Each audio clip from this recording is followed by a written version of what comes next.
Alors, je voulais vous parler d'un continuum de l'expérience de hantise. Je travaille sur ce sujet depuis 20 ans, et j'en ai même pas 40, donc ça fait longtemps que je bosse là-dessus. Et je vais vous expliquer un petit peu comment c'est arrivé, mais je vais plutôt le faire à la fin. Récemment, j'ai plutôt travaillé effectivement sur des expériences aux frontières de la mort, comme l'expérience de mort imminente, la lucidité terminale.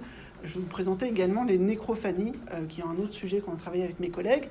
Donc il y a un livre là qui est paru sur les expériences de mort imminente en particulier, de vulgarisation, et un autre plus récent sur la parapsychologie scientifique, donc l'étude des possibles phénomènes réels qui seraient sous-jacents dans la lignée du fameux astronome qu'on a vu tout à l'heure.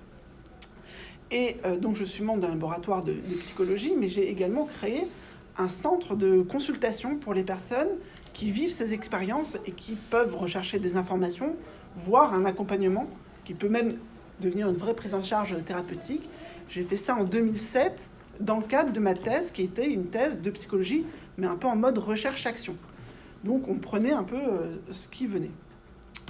Voilà un peu pour compléter. Donc là, je vais vous présenter une première étude qui est sur les nécrophanies spontanées. Alors ce terme-là vous parle pas, c'est normal, je l'ai inventé. Il en existe 50 en fait même. Une qui est assez courante, c'est les vécus subjectifs de contact avec les défunts VSCD.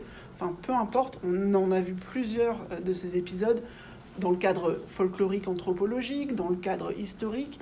On va avoir l'impression de rentrer en contact avec de l'invisible, qui est plutôt du côté de l'après-vie. Et ça a été repris par plein de mouvements culturels. Donc le spiritisme ou le spiritualisme sont les dénominations et les cultures ont déjà beaucoup essaimé là-dessus.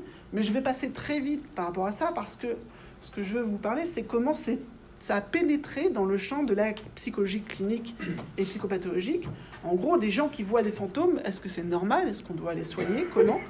Eh bien, à partir des années 70, on a commencé à avoir un certain nombre de travaux, notamment des travaux doctoraux non publiés, qui apportaient un autre regard sur cette expérience qui est un petit peu tabou. C'est-à-dire que les gens n'en parlent pas forcément facilement à leur psy et à leur médecin, mais ils vont avoir très souvent dans un cadre de deuil, quand ils perdent par exemple leur mari ou leur femme, des hallucinations. C'est le terme que les psys vont employer, parce que finalement, qu'on voit quelque chose qui n'a pas de raison d'être là, qui n'est pas une réalité partageable par tous, on va parler de façon en troisième personne, c'est une catégorisation d'hallucination. Post-deuil, parce qu'il y a eu un décès qui fait comme amorce, précurseur de tout ça, et particulièrement sur les veufs et les veuves, donc une relation de très forte qui a duré pendant des années. Mais ça marcherait bien avec beaucoup d'autres formes de relations. En tout cas, ces premières études aux États-Unis de Rees a permis de montrer que ces expériences, déjà, c'est une première chose, étaient très courantes. Très courantes dans son échantillon. Je crois qu'il était à 60% de son échantillon qui avait ces expériences. Et que c'était difficile à vraiment identifier, situer sur le plan de la normalité de la pathologie. Et il y a eu d'autres travaux qui ont enchaîné là-dessus. Les plus récents ont été publiés dans Schizophrenia Research, qui est une grosse revue de psychiatrie, et qui fait l'objet en fait, c'est 4 ans de recherche d'un consortium international sur l'hallucination, dont certains sont belges, comme Franck Laroy, qui vient conclure qu'il y a une prévalence dans le cadre du deuil de 47% à 82% selon nos études. Ce qui veut dire que quand vous perdez un proche, vous perdez quelqu'un, vous avez une chance sur 2 d'avoir ce phénomène. Déjà, ça explose un peu la barrière du pathologique qui serait associé à la marginalité. Là, on est dans pas du tout quelque chose en soi de rare. Après, en termes d'intensité, en termes de répétition, il va y avoir des variations. Il y a certains pays, d'ailleurs, où c'est la norme culturelle. Ce ne serait pas normal de ne pas l'avoir. Au Japon, pour les veufs et veuves, c'est 90%. Donc, si vous ne l'avez pas, c'est que peut-être il y avait un petit problème de couple ou quelque chose comme ça. Il y a aussi la variante dans ce qui va faire signe dans certains pays d'Asie du Sud-Est, c'est pas mal les insectes. Parce qu'on va se réincarner en insecte. Et donc, du coup, on va faire beaucoup plus attention au comportement de ce type d'être vivant. Et donc, on a quelque chose qui, dans la culture occidentale, crée une sorte de paradoxe, c'est qu'on a intégré un peu une norme du deuil qui voudrait dire un bon deuil, faire son deuil, le travail de deuil, c'est accepter la mort physique réelle et la séparation, qu'il n'y a plus de relation avec le défunt. Toute tentative pour maintenir et nourrir encore ces liens, c'est pas compatible, c'est pas cohérent avec notre culture. Transitoirement, on peut accepter dans le cadre du chagrin, mais il faut pas que ça dure trop, sinon c'est trouble du deuil persistant, trouble du deuil complexe, on vous sort toute la nosographie. Donc il y a un statut paradoxal pour des gens qui pourraient vivre ces expériences, et puis ça crée un inconfort intellectuel, parce que finalement ça s'oppose à un peu le canevas de notre pensée occidentale. Mais ça n'empêche pas d'exister, et effectivement vous avez cette phénoménologie qui est extrêmement variable, qui on pourrait dire démarrer par la question de la sensation de présence, qui est ce qu'on peut appeler une hallucination psychique. Alors ça veut rien dire, hallucination psychique, presque un pléonasme, mais c'est une sensation de présence, je sens qu'il y a quelqu'un, c'est pas un sens physique, il n'y a pas la terre là, mais malgré tout, il se passe quelque chose qui peut être très fort.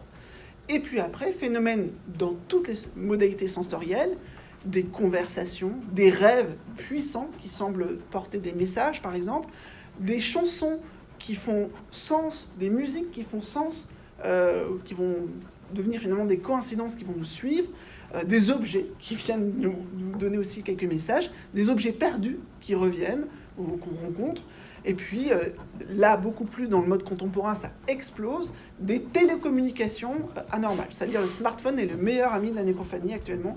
Donc les SMS, les emails, les coups de téléphone, les messages sur répondeur de défunts, voilà, des gens vont témoigner de ce genre de choses.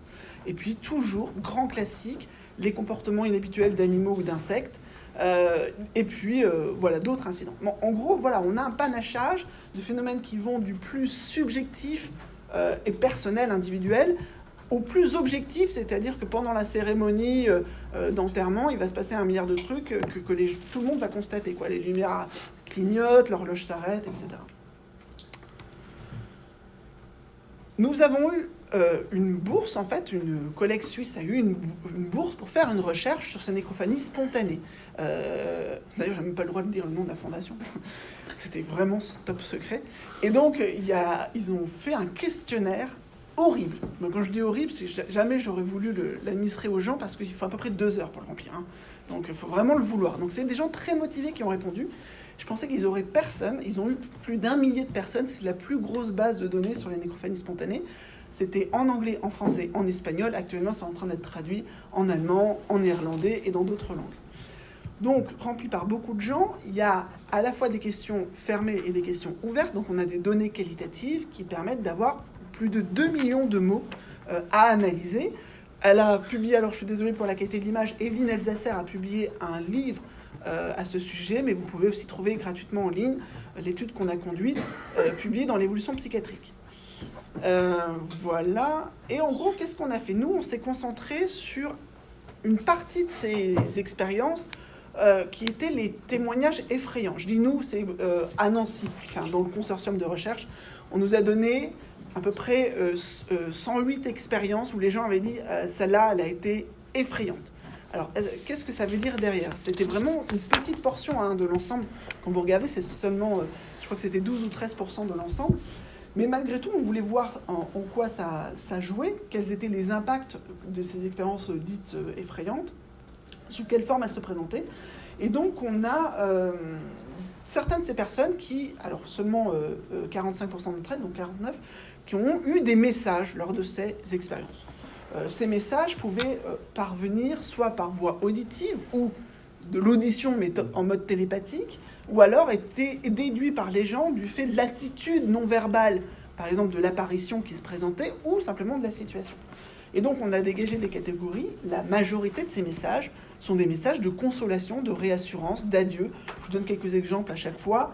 Donc une femme de 32 ans. J'ai cru percevoir la chose suivante. Il voulait me voir avant de partir.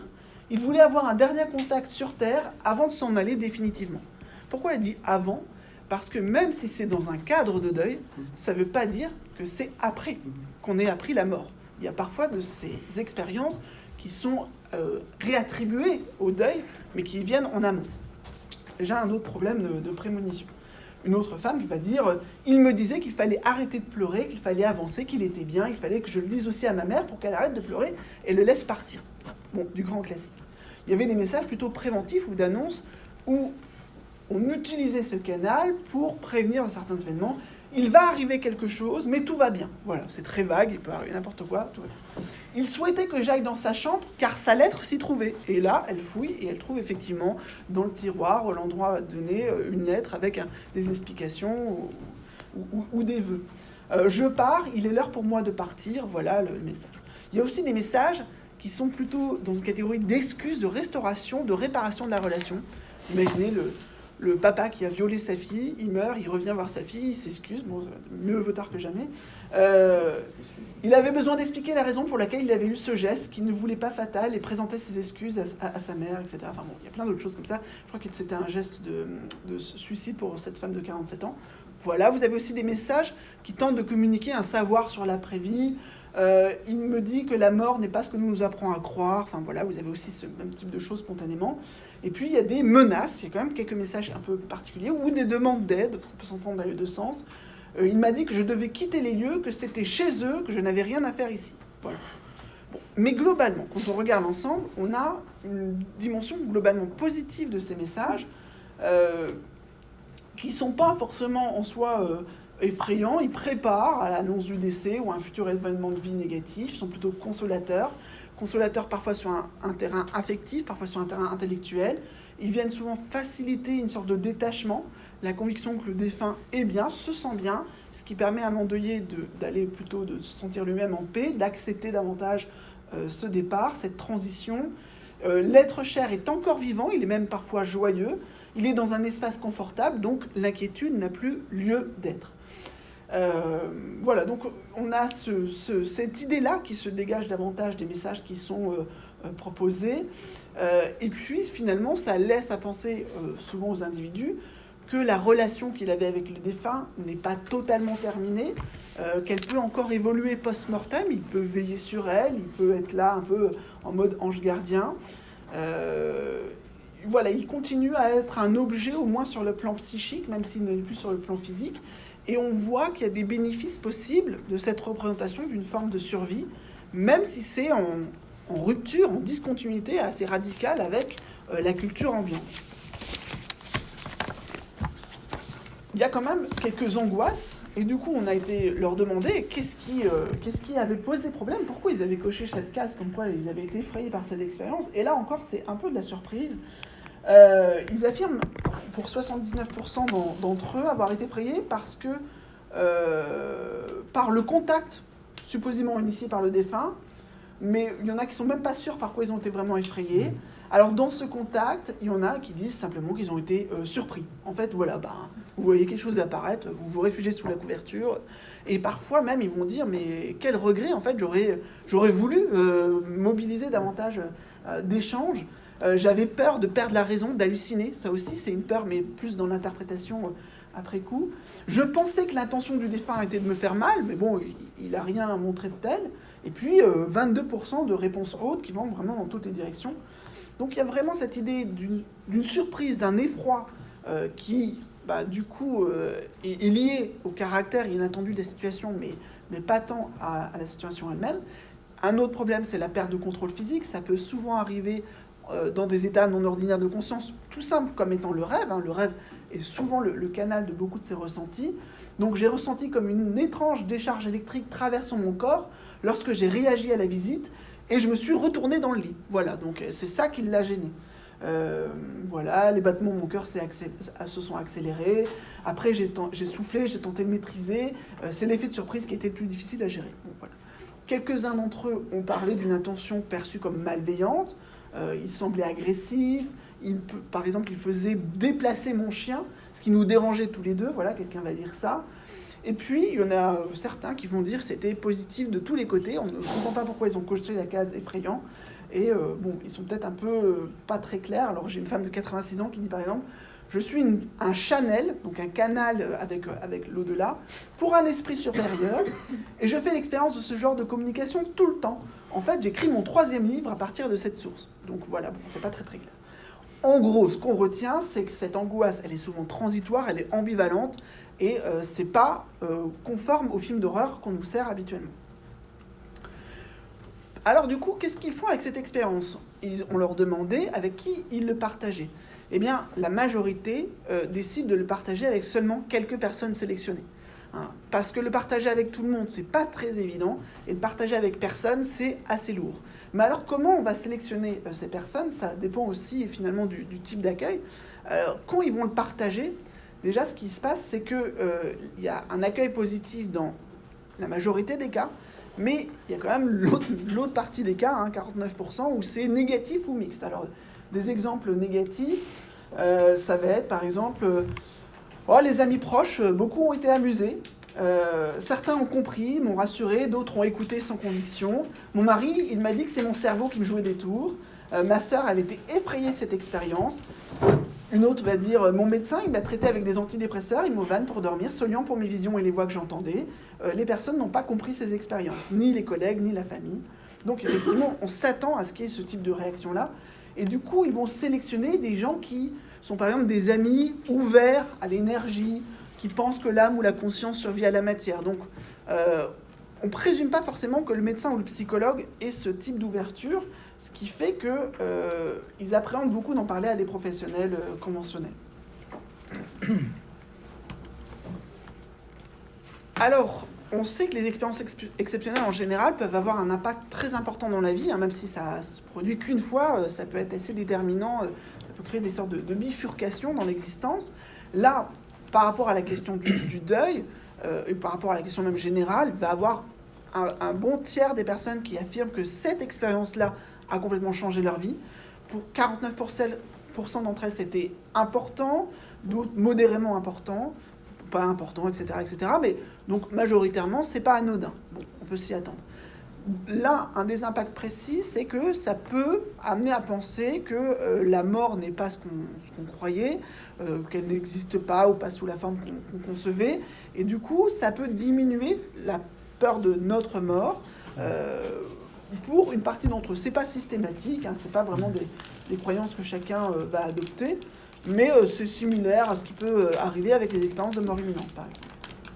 Il y a des répercussions plus sur des convictions religieuses ou spirituelles, et je vous ai montré un petit peu le mouvement par rapport à la religiosité, hein, ce qui est vraiment le fait de se connecter à des courants déjà établis, de pratiquer davantage, etc. On a une légère progression, mais assez légère. Hein. Je vous ai mis en rouge un petit peu les chiffres avant-après, etc. Comment ça bascule. Il y a moins de gens qui restent neutres. Voilà. Pourquoi cet effet-là? Parce qu'il y a la spiritualité qui augmente, elle, beaucoup. Hein, vous voyez une sorte d'aspiration des gens qui n'étaient pas du tout spirituels avant l'expérience et qui le deviennent. Et quand on devient spirituel, on n'est pas forcément plus religieux, on peut même être anti-religieux.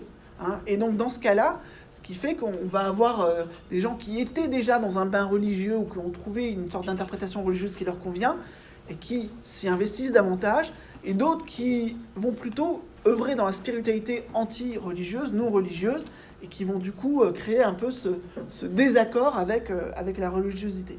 Mais en gros, il y a quand même un impact sur la question de la spiritualité qui demanderait à être un petit peu précisé sur est-ce que ça change des pratiques, qu'est-ce que ça change vraiment dans le quotidien. Mais en tout cas, c'est quelque chose qu'on va retrouver. Et puis bien sûr, le plus évident, ça va être l'impact sur le deuil.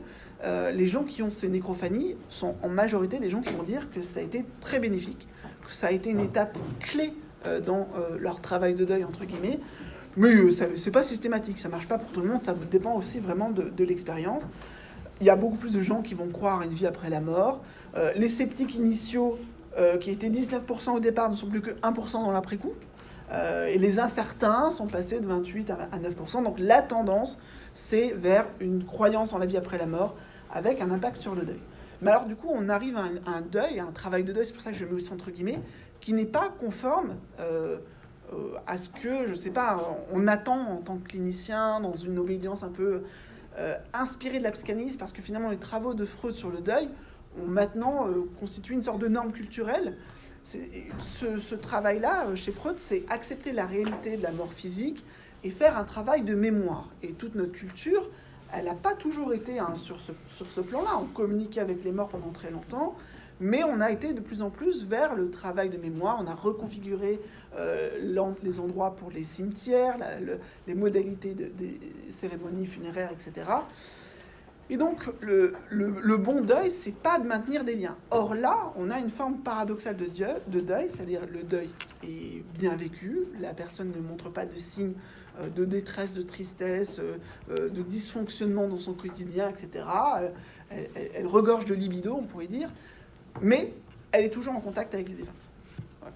Et donc, c'est là où on se peut dire, mais est-ce que les psychiatres, est-ce que les cliniciens doivent forcément s'aligner avec une norme culturelle ou privilégier finalement ce que le patient dit, hein. Si le patient dit se sentir bien comme ça, est-ce que c'est pas lui qui a plus raison?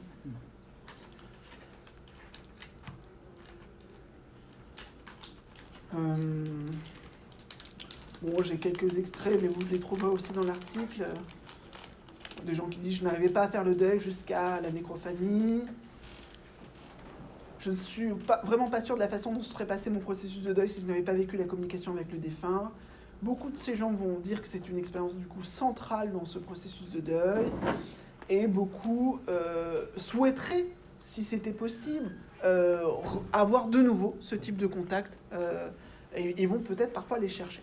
Donc, il y a un courant qui est venu surtout des États-Unis, hein, mais qui du coup va parler d'un nouveau modèle, qui est le modèle des liens continués, continuing bonds. Alors, continuer en train de se faire, en fait, un continuant presque.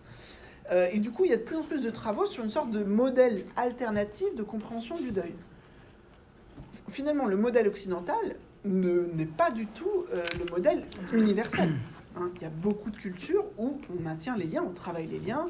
Je ne sais pas, j'ai un ami, sa femme est japonaise, à tous les repas, il prépare un bol pour les ancêtres, c'est tout à fait classique.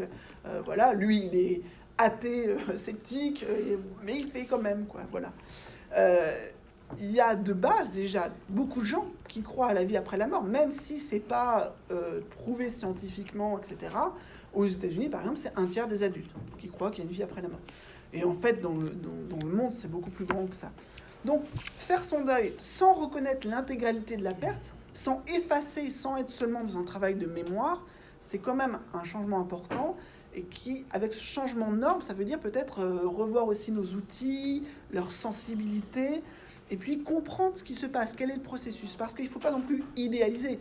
C'est pas forcément parce qu'on croit que l'autre est toujours là quelque part que ça ne va pas entraîner d'autres comportements pathologiques, problématiques, comme le fait de devenir addict à ces tentatives de communication avec les défunts, parce qu'on en voit aussi des gens qu'on traite de ce côté-là, ou des gens qui du coup n'arrivent pas du tout à avancer parce que, par exemple, j'avais une patiente, son adolescente de 14 ans, fille unique, était décédée très violemment d'une maladie cérébrale. Bon, elle ne pouvait pas débarrasser les affaires dans sa chambre parce qu'elle l'entendait lui dire que non, qu'elle ne devait pas toucher. Donc voilà, il y a des étapes comme ça qui ne peuvent pas se faire parce qu'il y a une sorte de coercition dans ce rapport.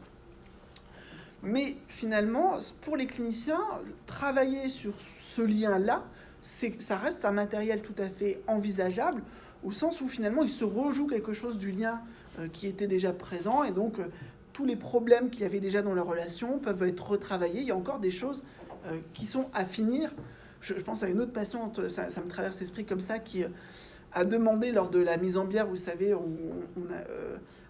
d'être seule dans le funérarium avec le cercueil de sa mère pour lui cracher dessus, mettre des coups de pied et des choses comme ça. Et encore des mois et des mois après le décès de sa mère, elle faisait des rêves extrêmement vivaces où elle allait la déterrer pour la savater. Bon, après, elle avait été abandonnée par cette mère. Enfin voilà, ça avait construit quelque chose. Mais c'est pas fini, en fait. C'est pas parce qu'elle est morte que c'est fini. Elle a pas réglé. Les comptes ne sont pas réglés, quoi. Voilà, un petit peu, c'était sur cette idée des nécrophanies spontanées. Et du coup, ça, c'est déjà à l'étude. Et je vous dis, depuis 50 ans, on est en train, comme ça, d'accumuler un certain nombre de travaux qui viennent dire c'est pas toujours pathologique, ça peut l'être, ça l'est pas systématiquement. Il faut qu'on renouvelle un peu nos points de vue. Mais on peut aller peut-être un petit peu plus loin, puisqu'on pourrait provoquer ces types d'expériences. Alors, à Nancy, non, pas du tout.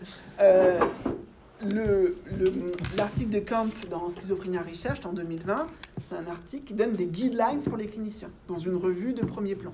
Si c'est suivi, et le consortium il est de très haute qualité, oui, on change le rapport. Mais après, entre la recherche et le passage à la pratique, c'est-à-dire que dans la formation, on intègre cet élément-là. Pour l'instant, moi je donne quelques heures de cours là-dessus à Nancy, mais je pense qu'on n'est pas nombreux en fait à le faire.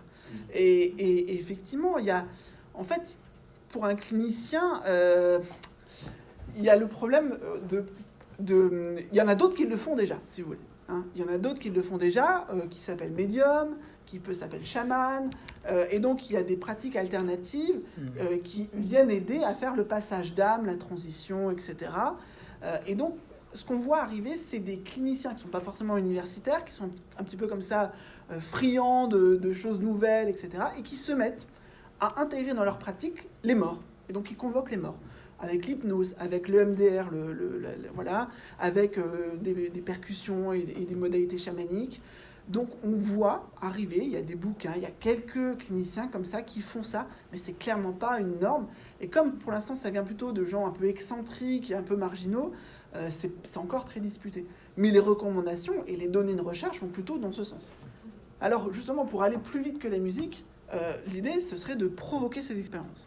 Ce serait là aussi qu'on pourrait contrôler leur intérêt, voir dans quel cas elles sont indiquées et quelles sont leurs répercussions à long terme. Parce que là, quand on recrute une population comme ça, je vous ai dit, 1 millier de personnes qui est très motivée pour passer 2 heures à remplir un questionnaire en ligne, c'est pas tout le monde, c'est pas forcément toutes les expériences, c'est pas forcément représentatif de toutes les configurations de gens avec des troubles psychiques, des troubles de l'attention ou n'importe quoi. Mais il se trouve que d'ailleurs un des chercheurs qui avait bossé sur les expériences de mort imminente a réhabilité un dispositif qui est présent depuis l'Antiquité, qui est en fait tout simple, qui utilise un miroir, une surface réfléchissante, dans une petite pièce obscure. Le miroir n'est pas forcément mis en face, c'est-à-dire on ne se voit pas dans le miroir, mais le miroir reflète une partie de la pièce, une partie de la luminosité. Alors là, dans les dispositifs un peu plus modernes, vous voyez, on peut être installé confortablement dans un fauteuil, voilà, etc. Mais en fait, on place la personne là-dedans pendant 50 minutes environ, et elle est un peu conditionnée en amont, puisqu'on va s'entretenir avec elle de la perte qu'elle a subie. Donc on réactive finalement toutes les questions de relation avec l'être perdu, de son choix, elle peut avoir perdu plusieurs personnes, on se concentre sur une relation, et elle rentre là-dedans, et ça marche pas chez tout le monde, mais chez une partie des gens, ce simple dispositif où on fait rien de plus que les mettre dans un isolement sensoriel avec un miroir dans la pièce, va générer sensation de présence, hallucination, et toute la gamme, jusqu'à des apparitions complètes, des conversations, des choses comme ça. Ensuite, on les sort de là. Alors, par exemple, vous avez Johar Siamet, qui est docteur en psychologie psychanalyste, qui a fait ça. On les sort de là, elle fait des entretiens cliniques avec eux pour débriefer un petit peu ce qui s'est passé, elle peut les revoir, et ça peut être, vous voyez, l'impact que ça va avoir spontanément, on peut le reproduire aussi de façon provoquée. Donc c'est ça qu'on va réétudier prochainement avec un nouvel étudiant que je prends en thèse, voir un petit peu ces modalités, à quel point ça peut avoir un intérêt thérapeutique. Il y a une autre façon aussi d'aller chercher ces expériences.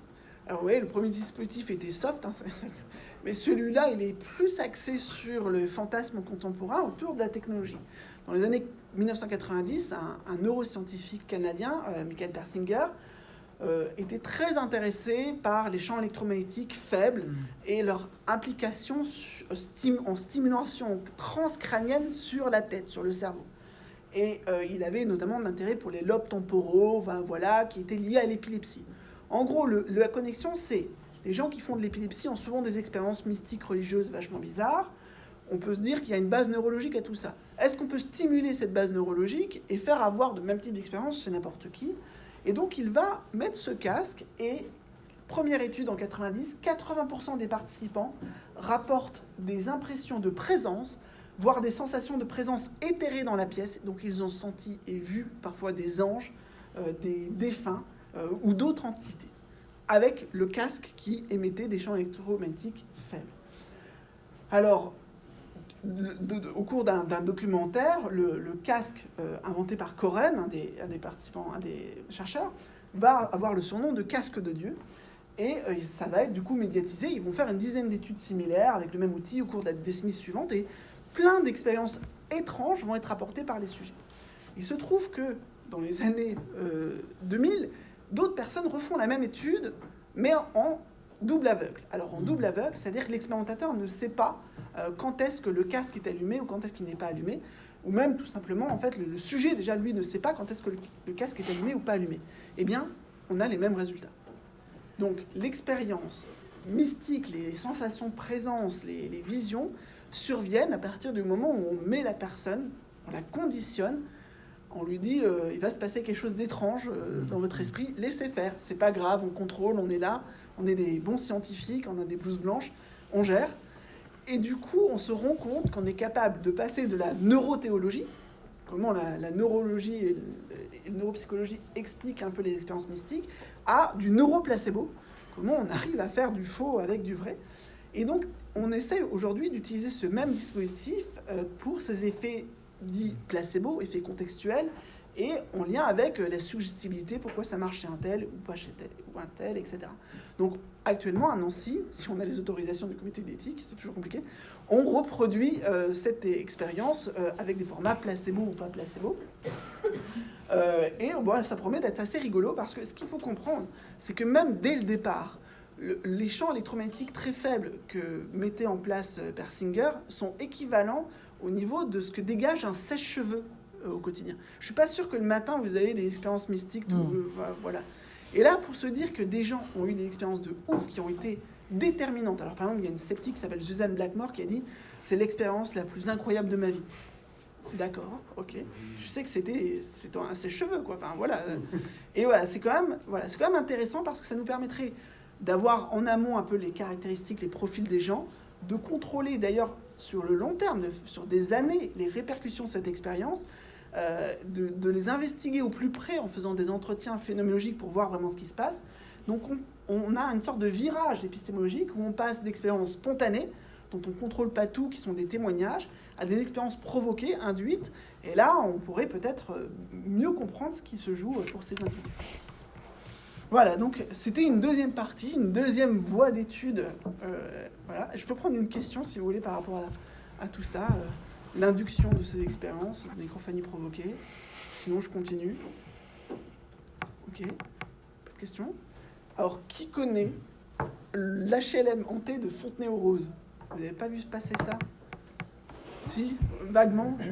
Voilà, c'est le genre d'histoire qui va faire 3 jours dans l'actualité, avec les experts qu'on sort de nulle part parce qu'ils sont disponibles, qu'ils ont un titre, etc. Mais effectivement, c'est un cas où un HLM avec pas tous ses occupants, mais une grande partie, vont rapporter les mêmes types de phénomènes étranges. Et l'affaire est médiatisée. C'est assez régulier, finalement, qu'il y ait des affaires médiatisées. Je dirais qu'à peu près tous les ans, il y a une affaire comme ça qui ressort. Alors souvent Halloween, l'été, enfin peu importe. Mais ça pose aussi une question de l'environnement suggestif de la hantise, c'est-à-dire à quel point ce type de suggestion-là, c'était un casque, c'était l'environnement d'un labo de scientifiques, mais ça peut pas être aussi un endroit, un lieu du trouble, hein, puisque c'est un peu le thème. Alors, ce sont des questions que s'est posées un psychiatre français dans les années 60, qui s'intéressait au rôle du lieu dans ses perceptions imaginaires, Henri Faure, et notamment il a donné ce mot, les zones spatiales hallucinogènes. Et l'hallucination, c'est souvent défini comme une perception sans objet à percevoir, comme quelque chose de déconnecté du réel.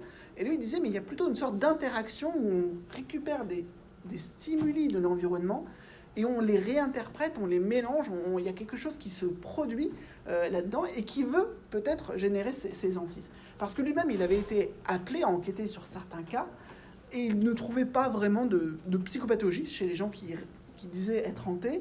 Plutôt, des fois de la fraude, il a trouvé, et puis des fraudes pour avantager la spéculation immobilière, d'après ses conclusions. Mais malgré tout, il s'intéressait à ce type de perception, et c'est vrai qu'il y a un aspect que lui-même avait déjà un peu pressenti, mais qu'on retrouve chez d'autres psychanalystes, comme Alberto Heger, l'idée qu'il y a un contenu manifeste et un contenu latent dans notre environnement. Si vous pensez à votre maison, le grenier, la cave, le garage, la chambre, la cuisine, c'est des lieux qui inspirent un nombre d'émotions, de repères, et qui peuvent du coup avoir une surface et une profondeur d'une certaine façon. Et on peut aussi redessiner la carte de la hantise en fonction de cette sensibilité, de cette affectivité qui nous est propre, qui est presque inconsciente. Il y aurait quelque chose de personnalisé qui vient nourrir en fait les hallucinations de hantise, d'après Faure. Voilà, en gros, voilà, donc un mélange des deux. Donc l'expérience de hantise serait intéressante au titre où ça nous permettrait d'analyser cette dynamique où c'est pas des affinations coupées du reste, mais il y a un champ spatial avec lequel elles entrent en interaction, en adéquation. Mais lui-même ne se donne pas vraiment les moyens de tester son hypothèse, et ça va être des chercheurs plutôt en parapsychologie aux États-Unis qui vont le faire. Ils vont essayer de comprendre ce qui fait qu'un lieu, une maison, va être dit hanté. Et par exemple, Gertrude Schmeiler, qui était professeure de psychologie, elle va avoir un cas comme ça où toute une famille rapporte beaucoup de phénomènes récurrents, d'apparitions, de bruit, tous les problèmes habituels. Alors ce qu'elle fait, c'est qu'elle les fait sortir de la maison. Voilà. Elle a un plan de la maison, vous voyez, quadrillé, un huitième. Elle leur a demandé sur ce plan d'indiquer les lieux où ils ont eu des phénomènes, de décrire ces phénomènes et puis de remplir une liste également d'adjectifs, de questionnaires finalement pour déterminer la personnalité de l'entité avec laquelle ils interagissent ou les entités, l'apparence physique qu'ils pouvaient avoir, les activités auxquelles ils pouvaient s'adonner. Donc elle a des données qui sont des témoignages de la famille. Elle fait un petit tour elle-même des lieux pour vérifier qu'ils n'ont pas mis des indices, particulièrement le fantôme est passé par ici, quoi que ce soit. Ensuite, elle fait venir des gens qui pensent être médiums, qui ne pensent pas être médiums, et elle les fait passer dans la maison. Ils visitent, ils ont leur petit carnet de bord, et puis ils notent là où ils ressentent des choses, et ils notent ce qu'ils voient. Et ce qu'elle va trouver, c'est une concordance très importante, significative sur le plan statistique, de la description de l'apparence physique, des adjectifs sur l'activité, des verbes, etc., et de la localisation. En fait, les gens qui passent dans la maison ressentent les choses au même endroit et de façon très semblable. Alors, est-ce que c'est des effets de stéréotypes, etc. Donc là, c'était des premières études intéressantes parce que empiriques, mais qui n'avaient pas beaucoup de population, et ça a été reproduit par la suite et publié dans des revues de psychologie classiques. Là, ce dont je vous parle, par exemple, l'étude de Wiseman en 2003 dans le British Journal of Psychology. Vous avez le coup classique du château en Écosse qui fait l'objet d'un grand nombre de visites tous les ans, tous les jours, etc. Et donc c'est très facile, les psychologues se postent là, demandent aux gens d'être volontaires en faisant leur visite, de participer à une petite étude. Dans ce lieu où beaucoup de gardiens ou de gens ont déjà eu des apparitions et des sensations bizarres. Et donc les gens remplissent ce questionnaire, on a beaucoup plus de participants pour le coup. Et là, à nouveau, on va se rendre compte que beaucoup de gens vont décrire aux mêmes endroits les mêmes choses. Alors, ça peut être très léger, très subjectif en sensation de présence ou très fort. Et puis, on peut commencer à mesurer les variables. Est-ce que la luminosité va jouer? Est-ce que la température de la pièce, l'espace, la radioactivité ambiante et un certain nombre d'autres paramètres? Mais ça fait quoi, ça? Donc, ce qu'on trouve, c'est qu'un des facteurs majeurs, c'est la suggestion. Ce qui va être important, c'est finalement de dire aux gens qu'ils pourraient sentir quelque chose. Hein, dans cette étude-là, dans le château hanté écossais, c'était très classique. Mais on a pu le faire, d'autres psychologues se sont par exemple amusés à prendre les gens qui allaient à l'opéra. Voilà. Donc les gens qui prenaient l'escalier de droite, ils leur disaient que l'opéra était en travaux actuellement, que voilà, il pourrait y avoir quelques problèmes comme ça. Et aux gens qui prenaient l'escalier de gauche, ils leur disaient qu'il y avait eu des témoignages, des rumeurs comme quoi l'opéra serait hanté. Et ensuite, à la sortie, on leur demande comment ça s'est passé. Et on prend comme ça leur récit, et les gens à qui on avait fait la suggestion de la hantise avaient effectivement ressenti la pièce tout différemment. On a même pu reproduire ça avec simplement des vidéos. Alors on a une vidéo où on se balade dans un hôpital désaffecté, en noir et blanc, sans son, voilà, vraiment juste image. Et on applique la suggestion ou on n'applique pas la suggestion et on voit comment les gens ressentent l'image. Est-ce qu'ils ont vu des trucs apparaître sur l'écran, etc. Donc les psychologues sont en train d'avancer sur les facteurs qui peuvent favoriser en fait les expériences de hantise, plutôt sur le mode de l'illusion que de l'hallucination en tant que telle. La suggestion en est un, la croyance a priori, je pense que ça existe, je pense que je peux en avoir. Il y a aussi un autre phénomène qui est l'apophénie élevée. Alors apophénie, c'est le fait d'être plus sensible aux coïncidences. On a par exemple, avec mon collègue, reçu cette image, cette personne qui est floutée et qui a perdu son chien, dont la photo est en bas. Et donc, elle a été très surprise sur la photo de retrouver au niveau de sa poitrine la tête de son chien. Vous avez une sorte de gros plan plus ou moins. Voilà, c'est comme Jésus-Christ sur les arbres. Voilà, il faut vouloir voir son chien, mais malgré tout, il y a des gens chez qui ça marche mieux que d'autres, et des gens même d'ailleurs qui voient moins de coïncidences que les autres. Et puis aussi peut-être des pistes sur le plan neurologique. On sait qu'en stimulant une certaine zone de la jonction tempéro-pariétale dans le cerveau, certaines personnes vont dire avoir des sensations de présence. Donc il y a déjà des circuits physiologiques qui sont en place. Et finalement, tout ça, ça nous amène à un premier niveau de compréhension qui est l'idée que ce qui se passe, c'est qu'il y a des stimuli ambigus dans l'environnement. C'est pas qu'il n'y a rien, c'est qu'il y a des trucs louches, flous, intermédiaires. Il y a des sons, enfin il y a des bruits ambiants qui deviennent des sons, qui deviennent des voix. Il y a des ombres qui deviennent des silhouettes, etc., etc. Il y a des courants d'air qui deviennent des déplacements. Mais du coup, pourquoi on détecte des choses là où il n'y a rien? Les psychologues, ils sortent la carte de l'explication évolutionniste. Ils disent parce que c'est utile pour l'être humain. Si vous êtes dans la jungle, comme voilà, en sortant du campus, là, voilà, et vous voyez dans les herbes un tigre, vous fuyez. Bon, peut-être qu'il n'y avait pas de tigre. En ce moment, je crois qu'il y a eu un crocodile il n'y a pas longtemps dans une ville en France. Ouais. Mais vous vous êtes trompé, mais dans tous les cas, vous êtes sauf. Si vous ne voyez pas le tigre, si vous ne voyez pas la silhouette là où il n'y a que du bruit, vous risquez de vous faire dévorer. Donc, mieux vaut avoir un léger biais qui nous amène à voir des structures dans le hasard que rien du tout. Ça sert à s'en sortir. Alors, ça explique une partie des expériences, mais pas l'intégralité, et notamment des apparitions, disparitions, des phénomènes beaucoup plus complexes qui peuvent parfois même être enregistrés, mais c'est une piste, en fait, pour comprendre pourquoi cette expérience est aussi présente, aussi importante. En fait, beaucoup de gens vont avoir ce vécu, et on peut même l'induire chez des gens. Donc, le plus récemment, vous avez un livre qui concentre, en fait, à peu près 25 publications dans des revues scientifiques de psychologie notamment, sur la psychologie de la hantise. Donc c'est un domaine académique qui est en plein essor, et donc c'est un consortium de chercheurs, il s'appelle le Ghost Gang entre eux, et ils évaluent notamment, je vais prendre une des publications, je ne vais pas tout revoir, qui est sur l'approche environnementale. Qu'est-ce que l'environnement vient nous dire, des facteurs qui sont en jeu dans ces expériences de hantise. Ils ont revu les travaux sur les 20 dernières années, il y a 66 articles. Ça peut paraître beaucoup quand on pensait qu'il y en avait 0, mais en fait, ça fait un rythme de 3 articles par an en moyenne. Ce n'est pas une recherche qui progresse très vite. Il y a très peu de gens qui osent faire ce type de recherche. D'avoir des financements là-dessus, ce n'est pas évident. Et puis, une partie de ces recherches, du coup, est vouée à apparaître dans des revues spécialisées de parapsychologie qui sont moins qualifiantes pour des universitaires, etc. Mais malgré tout, ça existe. Et ils vont chercher un certain nombre de variables. Donc, est-ce qu'il y a des... Alors, je vous ai parlé, par exemple, des niveaux de luminosité qui peuvent être un élément, un facteur. Est-ce que la qualité de l'air est un facteur également? Est-ce que la température va induire ou pas ces expériences?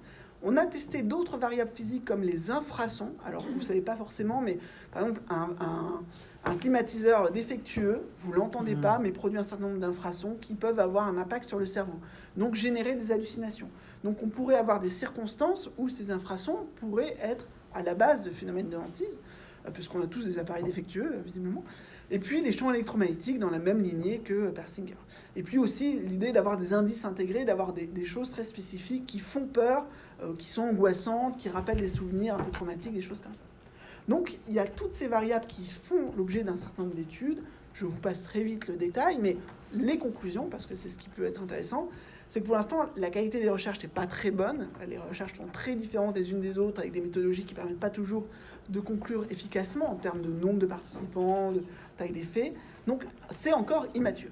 Mais ça doit être testé adéquatement, c'est vraiment important. On a des pistes qui sont intéressantes pour comprendre la diffusion de cette expérience en général. Et le fait que ça n'avance pas beaucoup, c'est surtout lié à une mauvaise réputation académique qui n'est pas fondée. J'y reviendrai dans ma propre conclusion.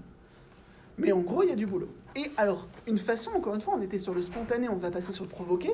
Vous avez des chercheurs anglais, puisqu'en Angleterre, il y a beaucoup de départements qui font des recherches sur ces sujets, qui se sont dit, on va faire notre laboratoire hanté. Donc, ils ont dit, alors, qu'est-ce qui marche ? Les infrasons, ok, les champs électromagnétiques, on prend. La température, on va mettre du 19 degrés, il paraît que c'est conforme aux préconisations gouvernementales en période d'économie. Et puis, on les isole dans cette pièce pendant 50 minutes. Et on leur fait aussi la suggestion qu'il pourrait se passer des choses bizarres. Donc on met la totale, et puis à un moment on enlève l'infrason, à un moment on enlève le champ électromagnétique, etc. On n'enlève malheureusement jamais la suggestion. Et donc dans ce cadre-là, vous allez avoir, je retrouve juste mes chiffres, 80% encore des participants qui ont d'étranges ressentis, et 9% qui sont véritablement terrorisés et qui s'enfuient de la pièce. Je trouve que c'est de la recherche marrante. Moi, je veux bien refaire ça. Donc voilà, je vais chercher des volontaires prochainement. Et c'est publié en 2009 dans Cortex, qui est une grosse revue de neurosciences. Donc à chaque fois que j'ai des journalistes au téléphone, je leur dis, mais vous savez qu'il y a des recherches scientifiques, j'essaie de leur parler de ces trucs-là. Ils me disent, ouais, mais c'est pas très visuel votre truc, on a du mal à se représenter. Mais ouais, mais c'est super intéressant en fait. On arrive à provoquer cette expérience en laboratoire. Pour 10% de la population, c'est même gravissime.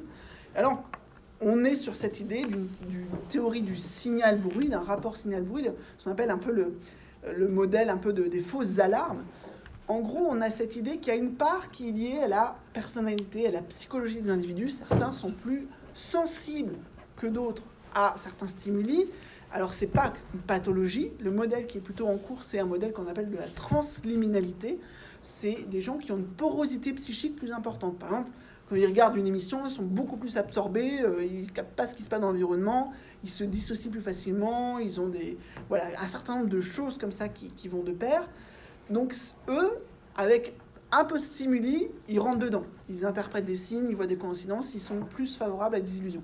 Mais il faut aussi un environnement qui fournisse ces stimuli ambigus. Et bien sûr, on peut imaginer que la vieille maison dont le parquet craquelle, poussiéreuse, avec l'ombre, nourrit en fait tout ça. Donc il faut combiner un modèle environnemental et un modèle psychique pour avoir finalement le modèle le plus propre possible à ce niveau. Donc c'est un modèle interactionniste. Et ça veut dire que la psychologie, par l'intermédiaire de l'expérience de hantise, qui on pourrait dire une expérience vraiment d'être coincé soi-même avec un fantôme, et ouvre la psychologie aux autres disciplines. Vous avez maintenant même j'ai vu ça encore à Manchester récemment, ils ont fait un colloque dans le design sur comment on fabrique un bon lieu hanté. Et aussi, vous avez la notion de dark tourisme. Je ne sais pas si vous avez déjà vu ça. Vous avez beaucoup de pays au monde qui sont en train de lutter contre le dark tourisme. C'est les lieux où il y a eu des morts, où il y a eu des guerres, où il y a eu les lieux urbex dévastés, etc., qui sont pris d'assaut par les touristes parce qu'il y a recherche de sensations.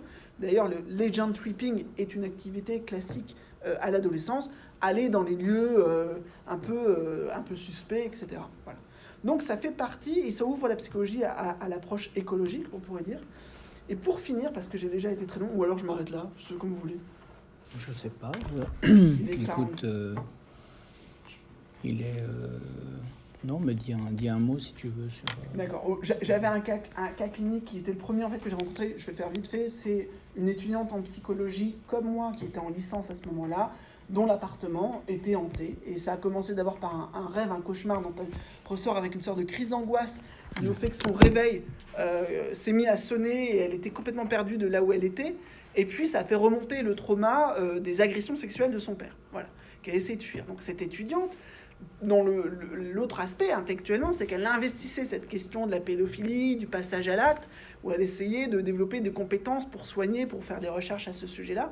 Mais elle, du coup, dans cet appartement où il y a eu ce réveil du trauma, ça n'allait plus, sensation de présence, voix, entité. Son copain était soutenant, mais lui, il n'avait rien.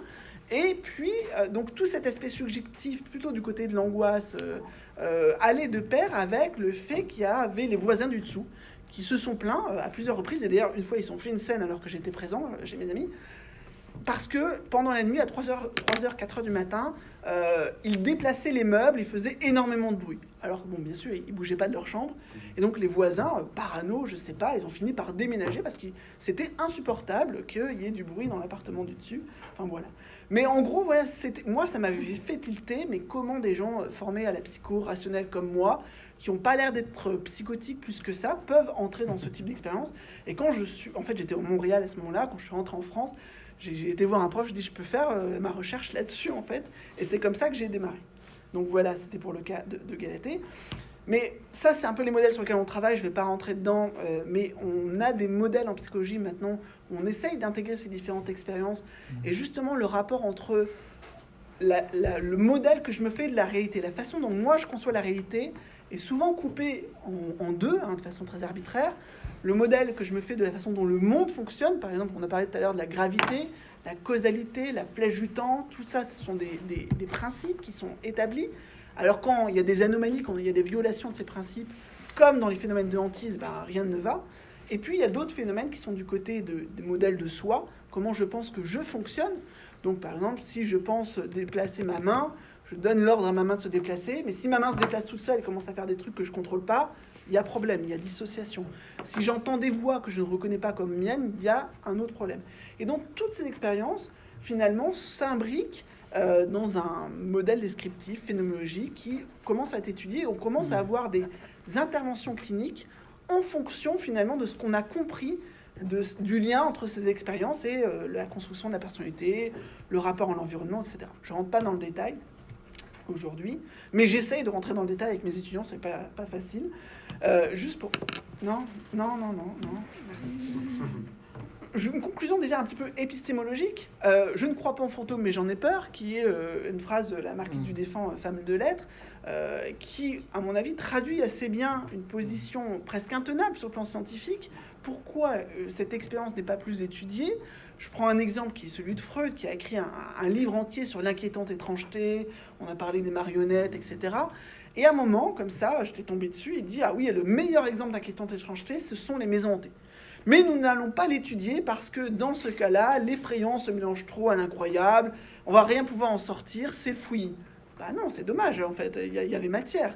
D'autres vont le faire par la suite, mais finalement, il y a toujours une sorte de recul plus ou moins bien justifié à ce sujet, qui semble plus tenir de préjugés, de prédicats anthropologiques, je dirais. Derrière, vous avez des données, des sondages épidémiologiques de prévalence qui viennent dire cette expérience, elle arrive à 10-14% de la population selon les sondages. Là, vous avez Sciences Vie en 2015 qui avait fait ça. C'est l'expérience la plus souvent vécue pour les gens de votre âge, aussi pour les femmes notamment aussi. Alors, ils mélangeaient, c'est des sondages à la noix, vous savez, on commande ça chez IFOP, etc. Ils mélangeaient les apparitions, voir des fantômes, etc. C'est pas très précis, mais en gros, oui, techniquement, c'est une des expériences qui, 20% de la population qui nous consulte vient avec ce genre de choses. Donc, c'est vraiment pas rien. Et nous, on a un gouffre, en fait, en termes d'études derrière. Et je vous remercie pour votre attention.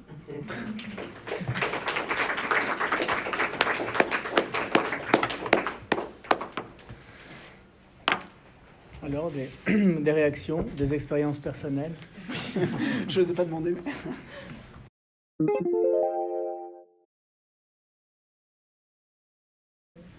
je pense que dans ce cas-là, on n'a pas de loi générale, en fait. On a besoin de voir comment la personne s'approprie, en fait, tout ça, dans quel cadre ça peut être fait.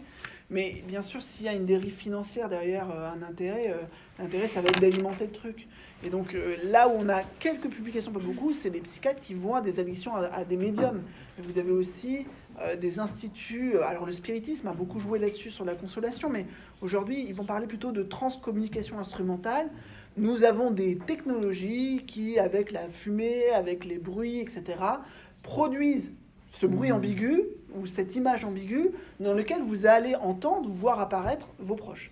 Et donc là, faut payer les services, tout l'entretien du matériel, etc. Ou alors, on a vu des Ghostbusters qui, à la base, sont des documentaristes, qui ont fait un documentaire sur les Antilles, ça avait vu que ça a bien marché, ils ont continué là-dessus. Maintenant, ils sont chasseurs de fantômes. Et en fait, dans toutes les régions, vous avez votre groupe local.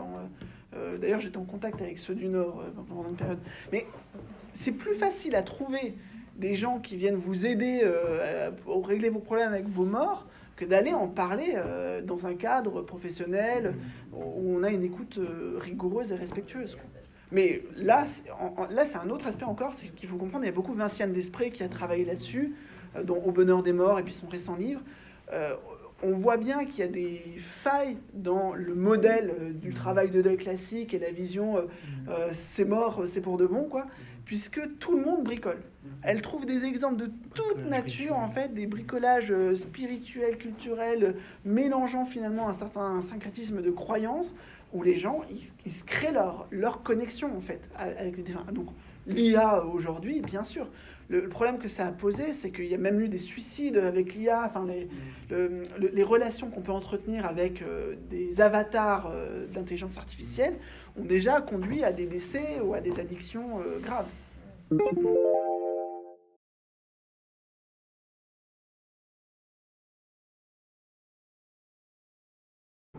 En fait, c'est pour ça que j'ai réétabli ce terme d'expérience exceptionnelle, alors qu'il y a une traduction grosso modo de anomalous experiences, qui est le terme anglais qui se traduit très bien en français. Hein. L'adjectif existe, c'est expérience anomale.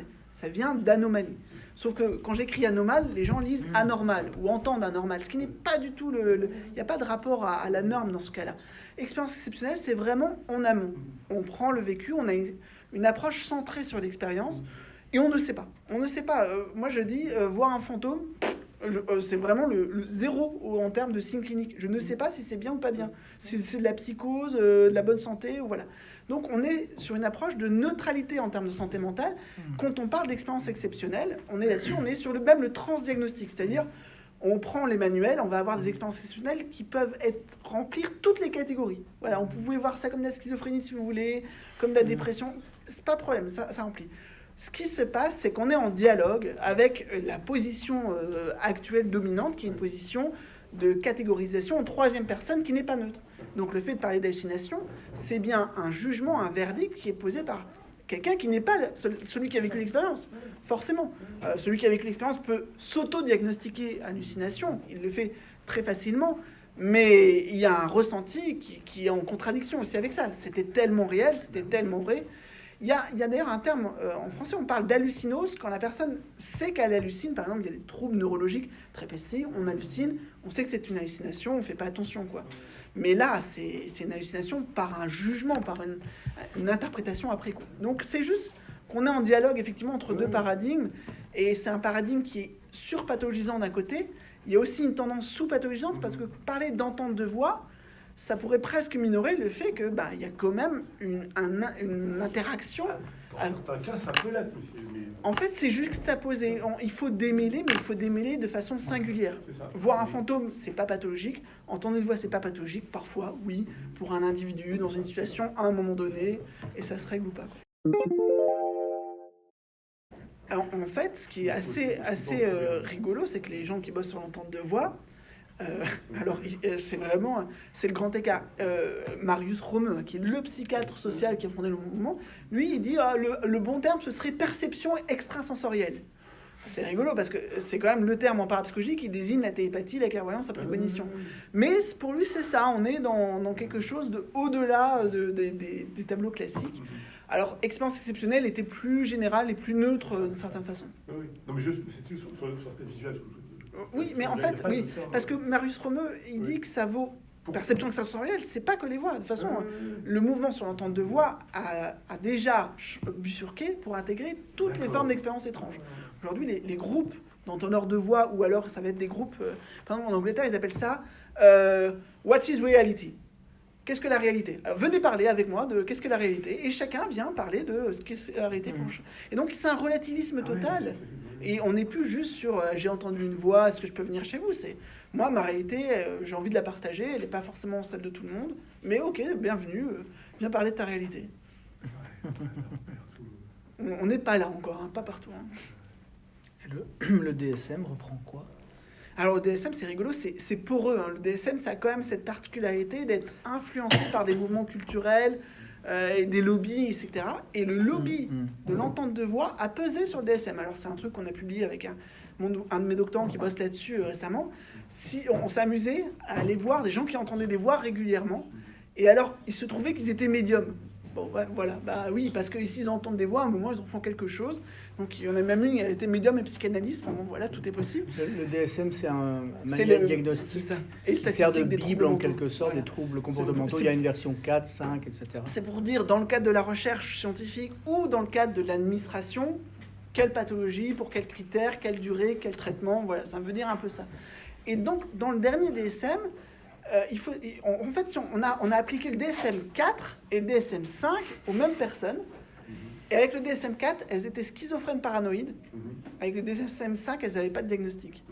Et quel a été le changement? Le changement, c'est que l'importance donnée à l'hallucination acoustico-verbale aux voix était modérée. Avant, il suffisait d'avoir des voix qui commentent entre elles un discours, etc., ou autre chose, pour qu'on ait les diagnostics de schizophrénie. Il ne fallait pas plus que ça, en fait. C'était vraiment radical. Et maintenant, il faut d'autres critères. Et par exemple, il faut complètement délirer. Il faut que ça entraîne un dysfonctionnement ou qu'il y ait des troubles du comportement et du langage associés. Chez nous, on avait des médiums, ça fait 20 ans qu'elles font ça, tout le monde sait qu'elles font ça, la famille a accepté, elles ont des clients, elles vivent bien leur vie. Elles interprètent ça de façon spirit, mais dire que le spiritisme est un délire, c'était un peu trop vague. Et du coup, elles avaient juste des voix. Voilà. Et bien du coup, elles n'avaient pas de diagnostic. Mais c'est très subtil et ça peut avoir des répercussions par la suite.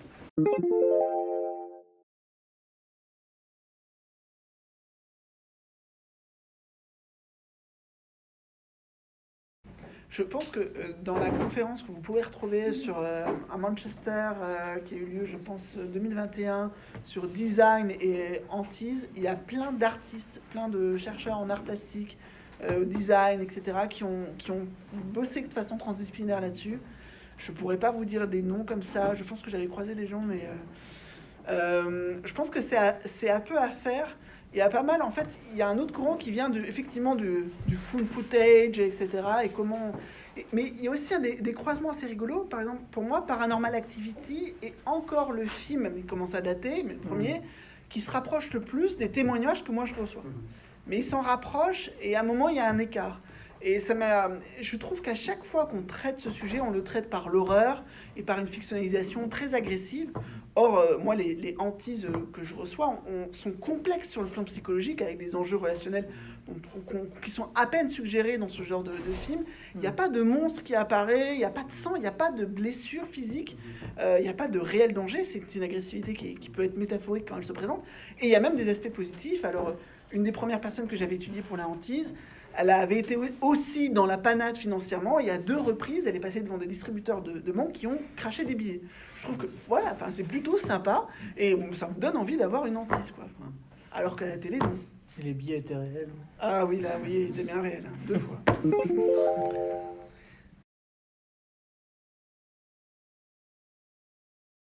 Oui.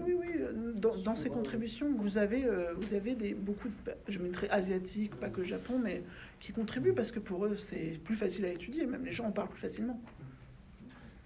En fait, la grande idée, c'est d'avoir des alternatives, d'ouvrir, de dire qu'il y a un continuum et de sortir des choses un peu enfermées, c'est le bien, c'est le mal, un peu dichotomique comme ça. Voilà, sauf si une dernière personne veut intervenir. C'est cette occasion pour livrer.